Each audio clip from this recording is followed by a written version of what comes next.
যাদেরকে লামাযহাবী বলা হয়, এরা বলে আল্লাহ আরশে আছেন, জমিনে নাই। আল্লাহ আরশে আছেন, জমিনে নাই কথার পক্ষে যেসব আয়াতের দ্বারা এরা দলিল পেশ করতে চায়, এর মধ্যে একটা আয়াত হলো সূরা তাহার 5 নম্বর আয়াত।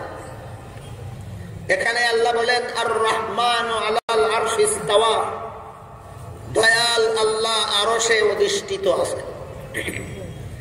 আপনারা কি কেউ বলেন আল্লাহ আরশে নাই? না, আছেন। আল্লাহ আরশে আছেন। প্রশ্ন হলো আল্লাহ নাই কোথায়? কোন কোন আয়াতে আল্লাহ আরশে আছেন বলেছেন, কোন কোন আয়াতে আল্লাহ আসমানে আছেন বলেছেন, কোন কোন আয়াতে আল্লাহ বান্দাদের সাথে সাথে আছেন বলেছেন, কোন কোন আয়াতে আল্লাহ বলেন মা মিন নাজওয়া সালাসাতিন ইল্লা হুয়া রাবিউহুম ওয়ালা খামসাতিন ইল্লা হুয়া সাদিসুহুম ওয়ালা আকসারা ওয়ালা আদনা মিন যালিকা ওয়ালা আকসারা ইল্লা হুয়া মাআহুম। তোমাদের কোন 3 ব্যক্তি যদি চুপে চুপে কথা বলে, তাদের কাছে আল্লাহ 4র্থ জন হিসাবে থাকেন। তোমাদের কোন 5 ব্যক্তি যদি কানে কানে কথা বলে, তাদের কাছেও আল্লাহ 6ষ্ঠ জন হিসাবে থাকেন। 3 এবং 5 উদাহরণস্বরূপ বলা হলো। আল্লাহ বলেন 3-এর কম ব্যক্তিও যদি কানে কানে কথা কয়, আল্লাহ তাদের কাছেও থাকেন।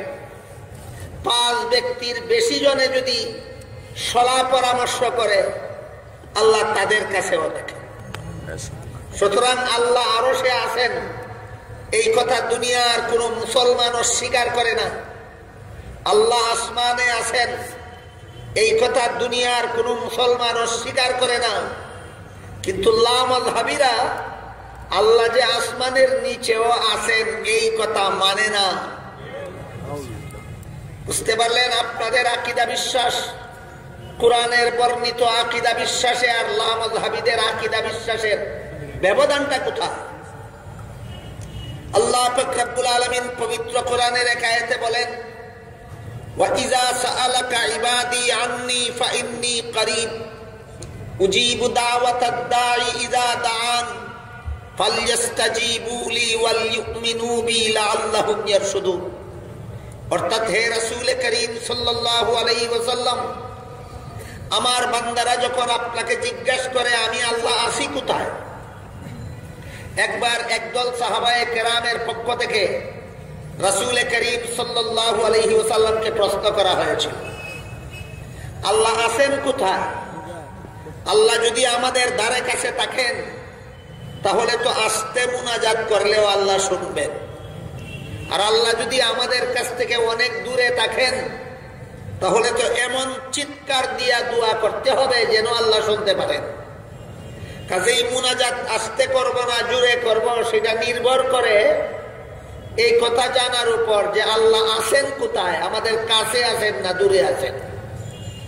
এ প্রশ্নের জবাবে আল্লাহ আয়াত নাযিল করে বলেন, আমার প্রশ্নকারী বান্দাদেরকে আপনি বলে দিন ফাইন্নী করিব, আমি প্রতিটি বান্দার কাছে কাছে আছি।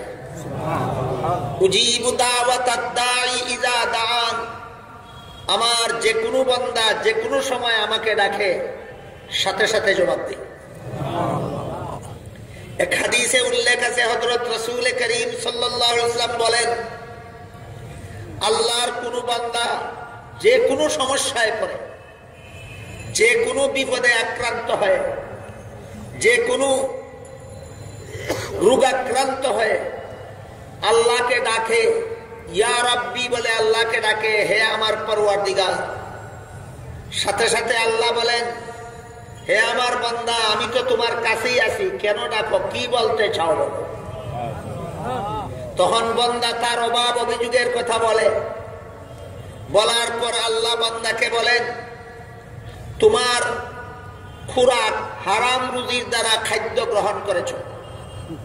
হারাম রুজির দ্বারা যারা খাদ্য গ্রহণ করে, হারাম উপার্জনের খাদ্য পেটে নিয়ে যারা দোয়া করে, তাদের দোয়া কবুল হয় না। তোমার শরীরের পোশাক হারাম উপার্জনের পয়সার দ্বারা বানাইছো। হারাম উপার্জন ব্যবহার করে যারা দোয়া করে তাদের দোয়া কবুল হয় না। উপার্জন হালাল করো, দোয়া করার সাথে সাথে আমি আল্লাহ কবুল করে দেব। কিন্তু এরপরে বান্দা উপার্জন হালাল করে না আর বলে আল্লাহ আমার ডাক শুনলো না, আমার দোয়া কবুল করলো না। আসলে বান্দা আমার কথা মানলো না, সে বলে আমি তার কথা মানলাম। এই হাদিস থেকে আমাদের শিক্ষা গ্রহণ করা দরকার। আল্লাহ আমাদের সকলের সাথে সাথে, সর্বদা সকলের সাথে সাথে আছে। যে কোনো সময় যে কোনো সমস্যায় পড়ে দোয়া করি, আল্লাহকে ডাকি, রাসূল বলেন আল্লাহ সাথে সাথে জবাব দেন। কোরআনের আয়াতেও আল্লাহ বলেন উজিবু দাওয়াতাদ দাঈ ইযা দাআন, যে কোনো বান্দা আমাকে যখনই ডাকে আমি সাথে সাথে জবাব দেই। কিন্তু দোয়া কবুল হওয়ার যে ব্যবস্থা আমি বলে দেই, সেই ব্যবস্থা তারা গ্রহণ করে না, আর পাল্টা অপবাদ আমার উপর চাপায়।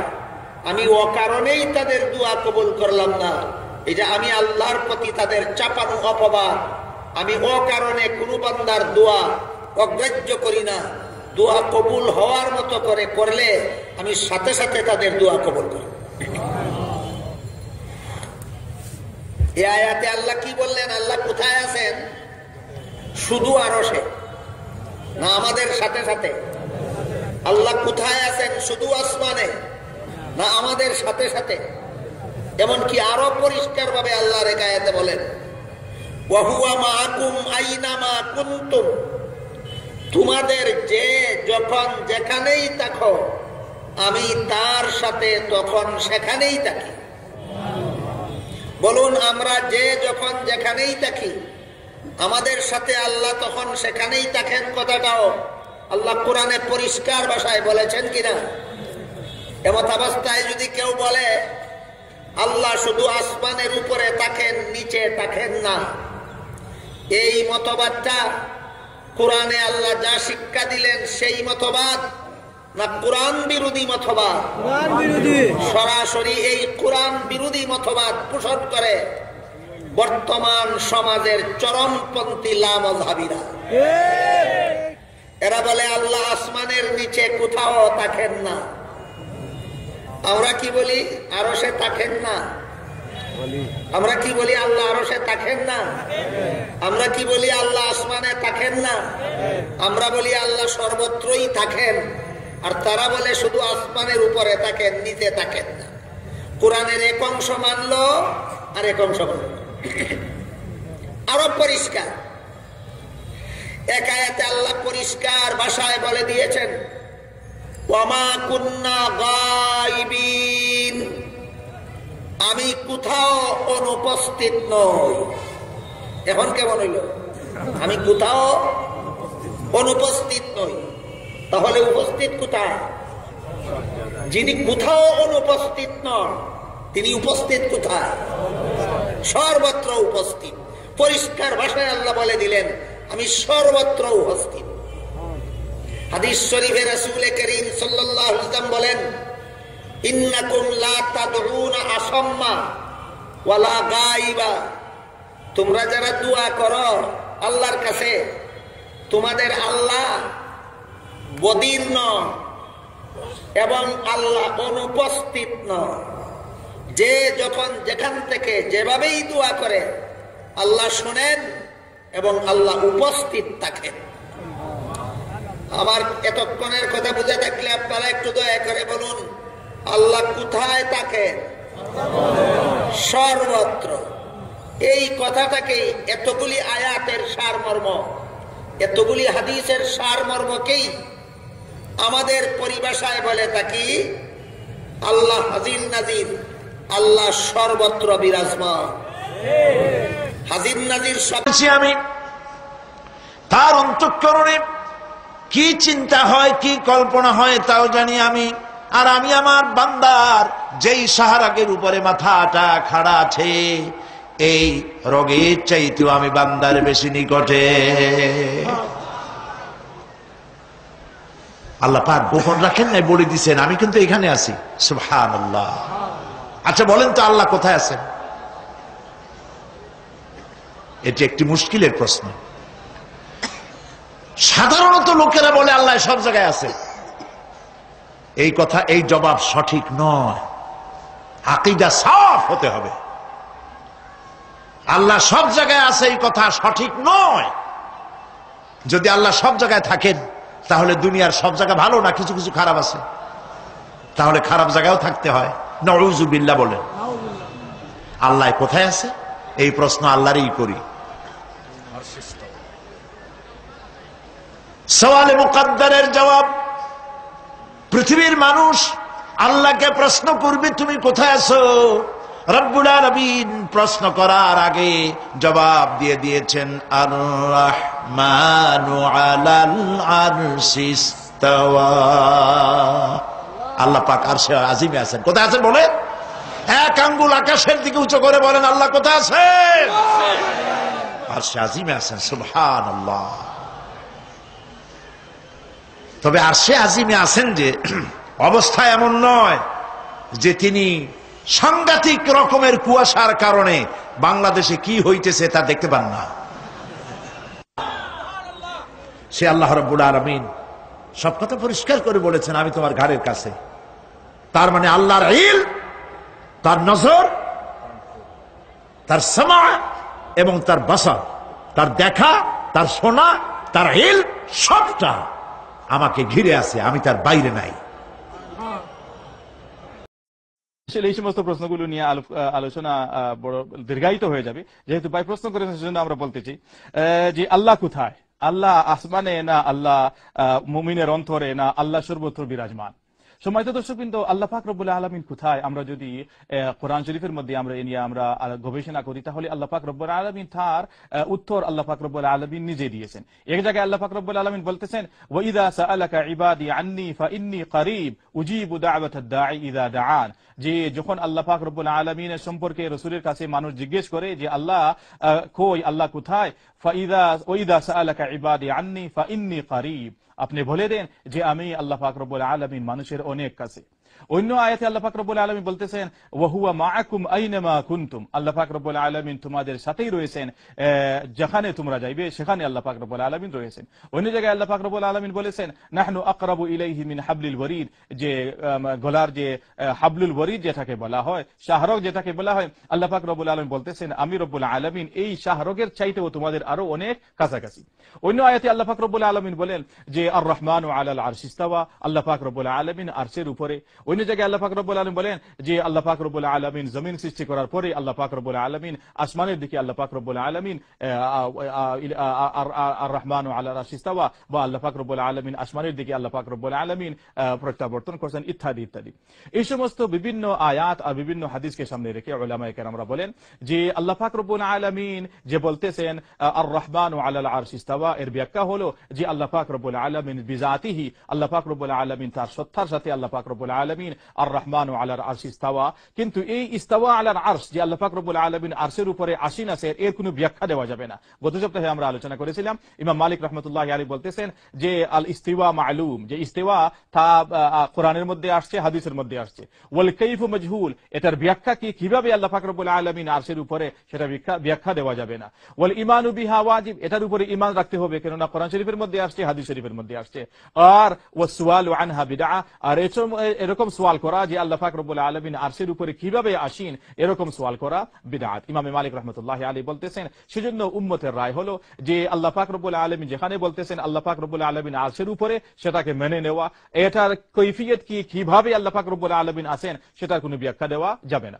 আর যেখানে আল্লাহ পাক রব্বুল আলামিন বলতেছেন যে আল্লাহ তোমার সর্ব জায়গায় বিদ্যমান আছেন, ওয়া হুয়া মাআকুম আইনামা কুনতুম, তোমাদের সাথে আল্লাহ পাক রব্বুল আলামিন আছে যেখানেই তোমরা যাও না কেন। আর অন্য আয়াতে বলতেছেন আল্লাহ পাক রব্বুল আলামিন, ওয়া ইযা সাআলাকা ইবাদি আন্নী ফাইন্নী করিব, যে আমার বান্দা যখন আমার সম্পর্কে জানতে চায় তাদেরকে আপনি বলে দিন আমি তাদের নিকটেই আছি।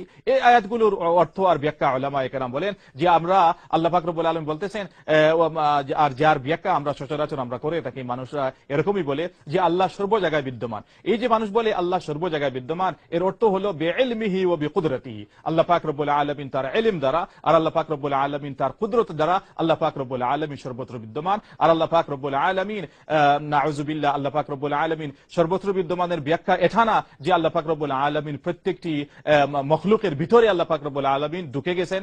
এটা একটা ভ্রান্ত বিশ্বাস। একরকম একটা ফিরকা ছিল যার নাম ছিল হুলুলিয়া, তারা এভাবে বিশ্বাস করতো যে আল্লাহ পাক রব্বুল আলামিন প্রত্যেকটি মখলুকের ভিতরে আল্লাহ পাক রব্বুল আলামিন ঢুকে গেছেন। না, আল্লাহ পাক রব্বুল আলামিন মাওয়ারা, সৃষ্টি থেকে আল্লাহ পাক রব্বুল আলামিন অনেক উপরে, আল্লাহ পাক রব্বুল আলামিন সৃষ্টির ভিতরে না। সেজন্য মানুষ যখন বলে আল্লাহ পাক রব্বুল আলামিন সব জায়গায় বিদ্যমান, অর্থাৎ বিইলমিহি ওয়া বিকুদরতিহি, আল্লাহ পাক রব্বুল আলামিন সব জায়গায় বিদ্যমান তার ইলম দ্বারা আর তার কুদরত দ্বারা। ইমাম তিরমিজি রাহমাতুল্লাহি আলাইহি কিতাবুত তাফসীর, তার যে জামিআ তিরমিজিতে, সেই তিরমিজির মধ্যে কিতাবুত তাফসীরের মধ্যে যে সমস্ত আয়াতগুলো নিয়ে আসছেন, আর এখানে লেখা ওয়া হুয়া মাআকুম আইনামা কুনতুম ইত্যাদি ইত্যাদি, এর ব্যাখ্যা এরকমই দিয়েছেন যে বিইলমিহি ওয়া বিকুদরতিহি, আল্লাহ পাক রব্বুল আলামিন তার ইলম আর তার কুদরত দ্বারা আল্লাহ পাক রব্বুল আলামিন সর্ব জায়গায় বিদ্যমান।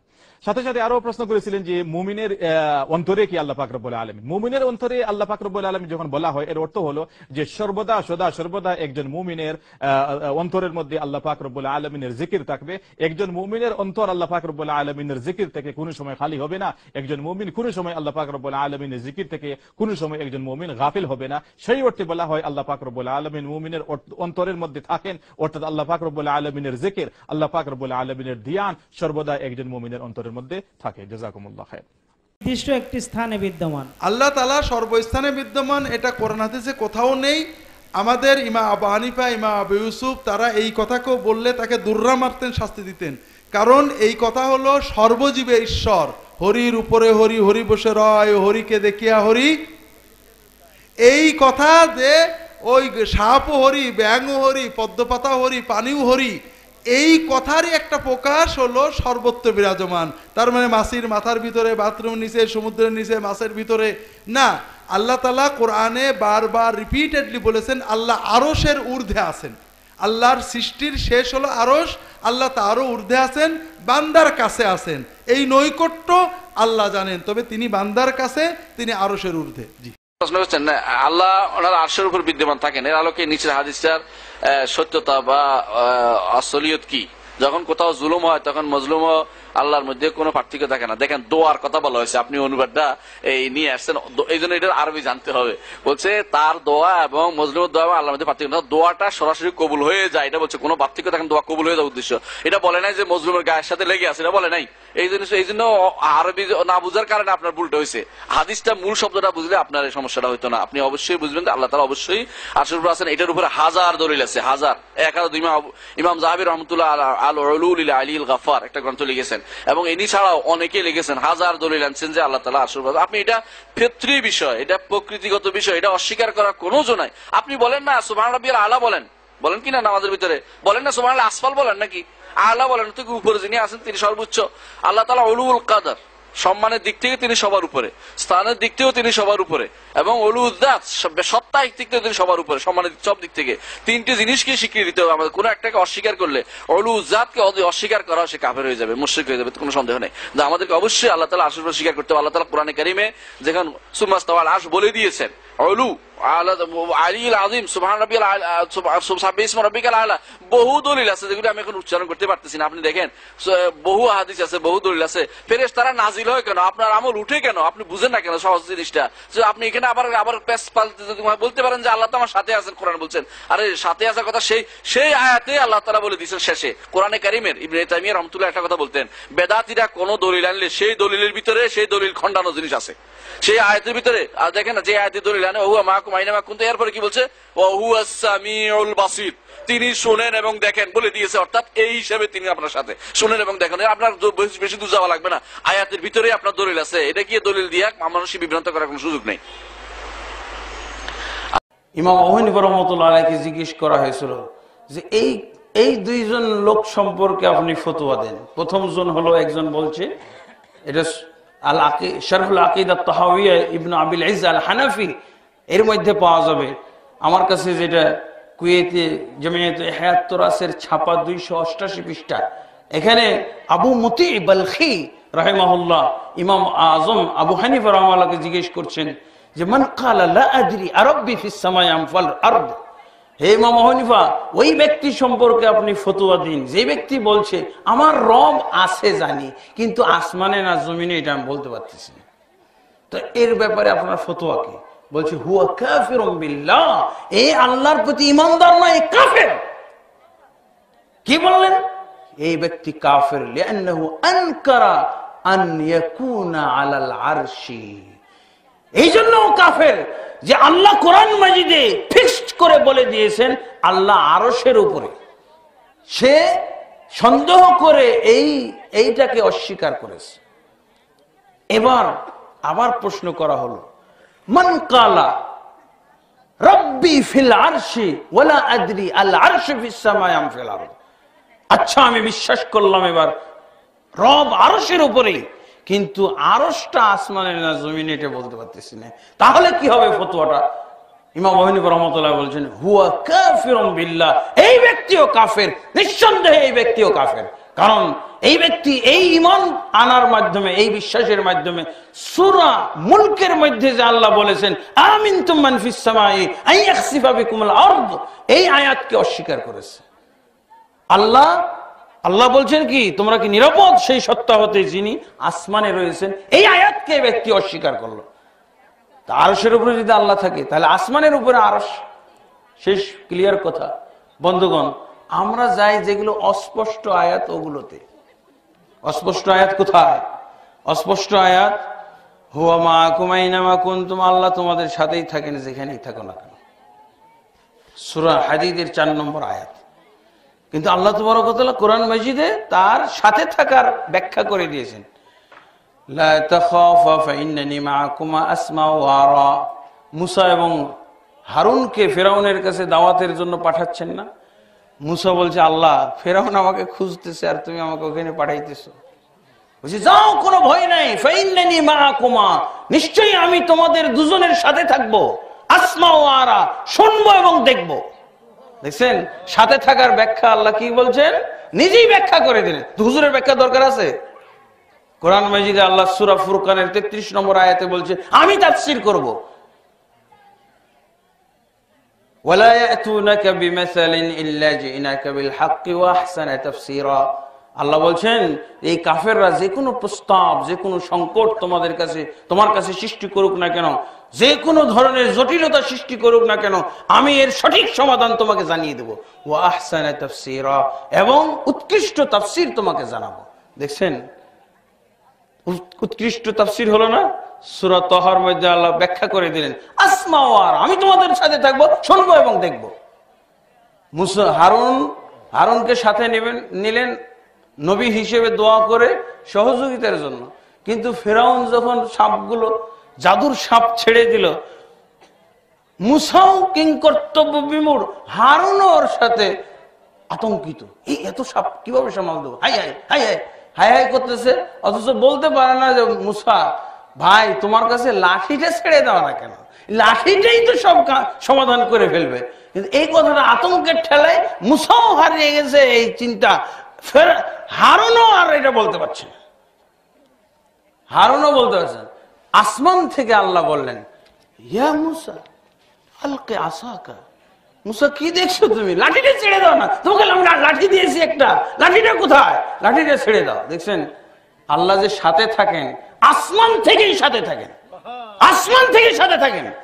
আল্লাহ এই সাথে থাকে, হারুনের মতো সাথে না। হারুন সাথে থেকে কোনো লাভ হলো? পাশে বসে থেকে কিছু বলতে পারছে না, সেও মুসার মতো আতঙ্কিত। আল্লাহ আসমান থেকে বললেন আলকি আসাকা ফাইদা হিয়া তালকাফু মা ইয়াফিকুন ফাওয়াকাল হাক্কু ওয়া বাতালা মা কানু ইয়ামালুন। দেখছেন আল্লাহর সাথে থাকা আসমান থেকে। জি